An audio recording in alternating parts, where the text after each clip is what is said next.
Hello everyone, my name is Jake McGurk and today we'll be going through the steps to make a landscape painting. So I've been painting for about 5 years now and this is my most recent one, so I'm more than qualified to help you out with this. Today though, we're not going to be going this big or in depth, we're actually going to be using a 3x5 piece right here. Now, the smaller pieces are probably better to paint on and to learn how to paint on because they don't take as much time to do. Now that we have our canvas, we're also going to need some paints. Like this, we're using acrylic paint because that's the easiest to use and easiest to spread around. Now you don't really need like some certain brand. It doesn't have to be like $1 million worth of paint. This is like, I'm going to be using this today and this is $1 at Target. But of course we have paints, so we're going to need paintbrushes. Again, you don't have to have like crazy expensive paintbrushes. I know there's a lot of very high quality ones, but again, these are from Target.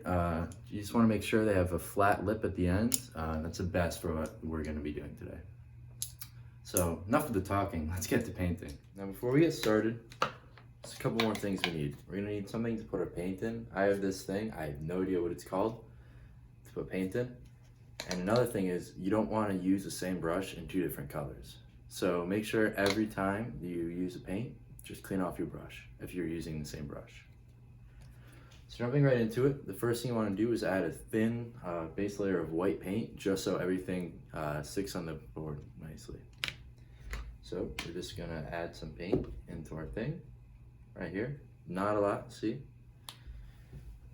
And just take a big dab and just kind of spread it all over your paint. Like this. Oh, I just got paint on the wall. That's nice. As you heard me just then, I said I had paint on the wall. I actually got paint in my hair and on my face too. So just before you start, make sure that you're not wearing any nice clothes that you want to keep nice, because you will get paint on yourself. It's unavoidable. Now that the white's done, let's sit and let it dry.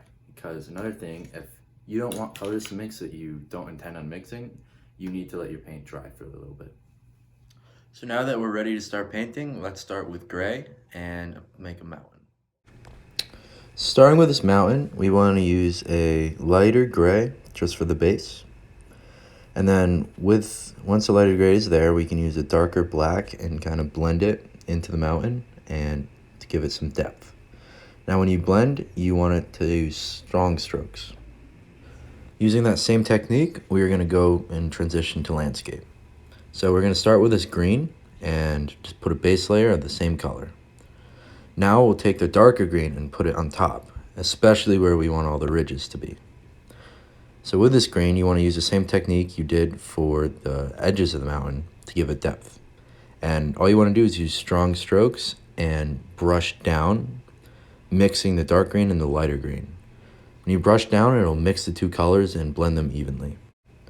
Now that the first part of the landscape is done, let's go to the sky. The sky, we're going to use the exact same technique as we did for the mountain and the landscape. We're going to take a darker blue and a lighter blue and blend the 2. You still want to use your strong brush strokes and blend down. If you blend up, this will cause the paint to not blend as you want it to be. Now that the green is dried and we're finished with the sky, let's go back over it with some white and use that same blending technique that we've used earlier. With this, you want to make sure to keep strong brush strokes and blend down. If you don't blend down, like I said earlier, it might cause some problems. For our final step, all we're going to do is add a little bit of yellow to make some flowers. Okay guys, so our painting is finished now.